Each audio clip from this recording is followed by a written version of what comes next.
السلام علیکم ورحمۃ اللہ وبرکاتہ۔ ناظرین کرام، ایک حکایت بیان کی جاتی ہے کہ چوروں کا ایک گروہ رات کے پہلے حصے میں ایک قافلے پر ڈاکہ ڈالنے کے لیے نکلا۔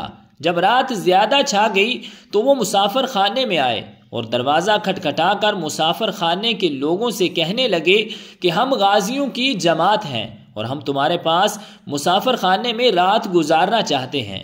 لوگوں نے ان کے لیے دروازہ کھولا، وہ سب اس میں داخل ہو گئے۔ مسافر خانے کا مالک اللہ تعالیٰ کا قرب اور برکت حاصل کرنے کے لیے ان غازیوں کی خدمت کے لیے کمر بستہ ہو گیا۔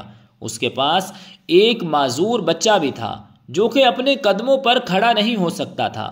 مسافر خانے کے مالک نے ان چوروں اور ڈاکوؤں کا جھوٹا کھانا اور بچا ہوا پانی بطور برکت لیا اور اپنی بیوی سے کہا، اپنے بیٹے کے سارے اعضاء پر یہ پانی مل دو، شاید ان غازیوں کی برکت سے اللہ پاک اس کو شفا دے دے۔ چنانچہ انہوں نے ایسا ہی کیا۔ جب صبح ہوئی تو ڈاکوؤں نے لوگوں سے مال لوٹا اور شام کو مسافر خانے کے مالک کے پاس آئے تو دیکھا کہ وہ بچہ بالکل ٹھیک چل رہا ہے۔ تو انہوں نے مسافر خانے کے مالک سے کہا کہ یہ وہی بچہ ہے جس کو ہم نے کل معذور دیکھا تھا۔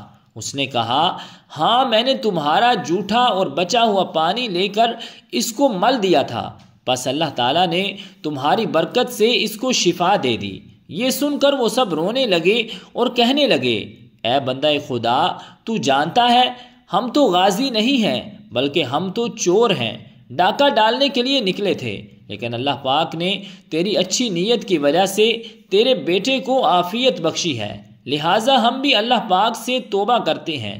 ان سب نے توبہ کی اور سارے غازی اور مجاہد فی سبیل اللہ بن گئے اور اسی مشن میں فوت ہو گئے۔ رب ذوالجلال کی بارگاہ اقدس میں دعا ہے کہ خالق کائنات ہمیں بھی اپنے گناہوں سے سچے دل سے توبہ کرنے کی توفیق اور ہمت عطا فرمائے۔ آمین بجاہ النبی الکریم الامین۔